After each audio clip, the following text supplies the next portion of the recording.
இந்த மண்ணில் அனைத்து கட்சி கூட்டத்தை கூட்டுறதுக்கு ஒரு தலைவர் இருக்காங்களா? இல்ல. அன்னைக்கு ஐயா கருணாநிதி அவர்கள் ஒரு தலைமைச் செயலகத்தை கட்டினாரு. அதை இந்த அம்மா மருத்துவமனையா மாத்திருச்சு. இன்னைக்கு ஒரு மருத்துவமனை தலைமைச் செயலகமா மாறிடுச்சு.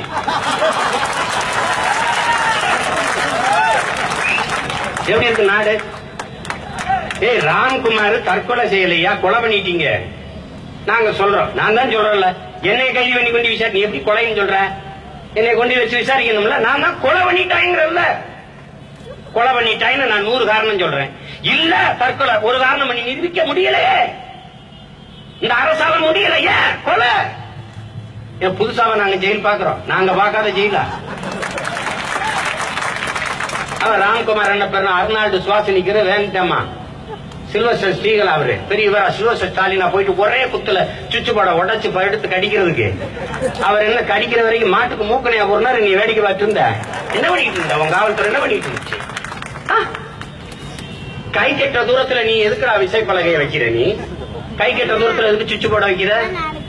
அப்படி இதுல கடிச்சுதான் மின்சாரத்தை கடிக்கணும். அவர் தண்ணி குடிக்கிற இடத்துக்கு ஏன் வரணும்? அவர் ரூம்லயே கடிச்சு செத்துற மாட்டாரா? அங்க கூட்டிட்டு போனாரா? அவர் கை கட்ட அவன் எவ்வளவு உயரத்தில் இருப்பான்னு நமக்கு தெரியாதா? அவர் எட்டி ஒரே குத்துல உடைச்சிட்டாரா? அவர் ஒரு நாற்காலி எடுத்து வந்திருப்பாரு, அது மேல நின்று ஏறி பல குத்தி சத்தம் வர வரைக்கும் உடைச்சு எடுத்து முதல்ல கம்பி எடுத்து அக்கல்ல வச்சுட்டாராம். அப்ப கரண்ட் எங்க இருந்துச்சு? எங்க இருந்துச்சு? ஈனப்பையில இங்க வச்சு மத தூக்கி போட்டுருக்கா. அது கிப்பர் ஒரு தடவை டக்குன்னு அடிச்சாலே மொத்தமா சிறை முழுக்க மின்சாரம் அணைஞ்சிரும். அப்புறம் எங்கிட்டு இருந்து வந்துச்சு மின்சாரம்? எப்படி ஒரு உடம்புக்குள்ள பாஞ்சிச்சு? இத்தனை கேள்வி கேட்கறல்ல, யாராவது ஒருத்த பதில் சொல்லணும்ல. சிறைக்குள்ள அதிக கண்காணிப்பு கருவி, சிசிடி கேமரா வச்சு கண்காணிக்கிறீங்கல்ல, பாக்குறீங்கல்ல. அப்ப அவர் எடுத்து உடச்சு கடிக்கிறது, அந்த காட்சியை போட வேண்டியதானே? அந்த இடத்துல மட்டும் அது வேலை செய்யலையாம். அப்ப நீங்க எந்த அளவுக்கு சிறைக்குள்ள வேலை செஞ்சுக்கிட்டு இருந்தீங்க?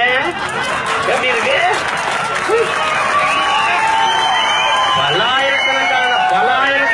பல்லாயிரக்கணக்கான மக்கள் நடமாடுகிற ஒரு தொடர்வண்டி நிலையத்தில் ஒரு பெண்ணை காப்பாற்ற முடியாத அரசு, ஒரு அதிகாரம், சட்டம் ஒழுங்கு, யாருமே வெளியாட்கள் உள்ளே புக முடியாத இடத்தில் ராம்குமாரை காப்பாற்ற முடியாத இந்த அரசு, இந்த சட்டம் ஒழுங்கு, இந்த காவல்துறை எப்படி இருக்கு?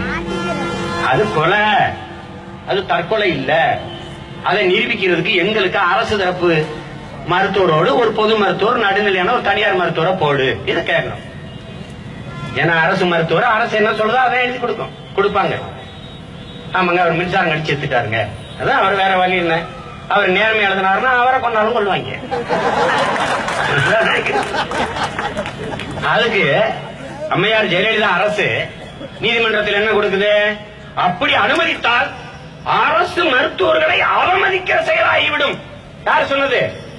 அம்மையார் ஜெயலலிதாவுடைய அரசு நீதிமன்றத்தில் தாக்கல் செய்து. நாம என்ன கேள்வி எழுப்புறோம்? ஒரு மருத்துவரை வைக்க சொன்னதற்கே அரசு மருத்துவரை அவமதிக்கிற செயல் என்று சொன்ன நீங்கள் எதற்காக அரசு மருத்துவமனையில் படுக்காமல் அப்போலோ மருத்துவமனையில் படுக்கிறீர்கள்?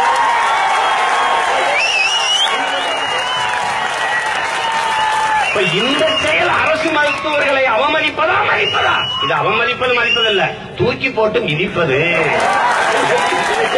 எப்படி இருக்குது?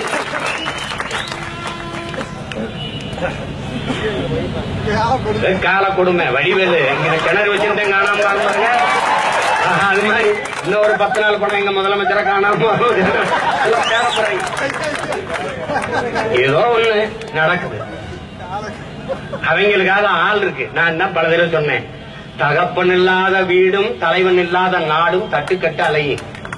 இப்ப பிரச்சனையை எவன்கிட்ட பேசுறதே தெரியல, யாருக்கிட்ட சொல்ல வைக்கிறதே தெரியல. மோடி ஐயா ஓடி ஓடி போறாரு, ஐயா வாங்க ஐயா. அவருக்கு இதெல்லாம் ஒரு பிரச்சனை இல்லை, அவருக்கு ஒரு பிரச்சனை இல்லை. இந்திய எல்லைக்குள்ள தீவிரவாதிகள் தாக்கிறாங்க, அது கண்டிக்கத்தக்கது, அது கொடுஞ்செயல், அது தவறு. அதற்கு பதில் தாக்குதல் உடனே நடத்தியது இந்தியா, பாராட்டுறோம். இதுல இன்னொரு கொடுமை என்ன தெரியுமில்ல?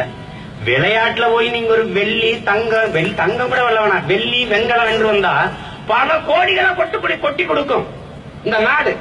சாலை விபத்துல செத்தா 3 லட்சம், எல்லையை காக்கிற போர்ல சண்டையில செத்தா 1 லட்சம். எப்படிப்பட்ட நாட்டுல நீ வாழ்ந்துட்டு இருக்கேன்னு பாத்துக்க. இந்த நாட்டுல எல்லையை காக்கிற போர்ல செத்து போனான்னா அவனுக்கு என்ன கொடுக்கப்பட்டிருக்கு? விளையாடி ஒரு வெங்கலத்தையோ ஒரு வெள்ளியை வென்று வரவனுக்கு என்ன கொடுக்கப்படுது? நுட்பமா பாரு. மாரியப்பன் தங்கவேலு இந்தியனா, ஆனா கடல் எல்லையில் செத்து விழுகிறவன் தமிழனா. எப்படி இருக்கு?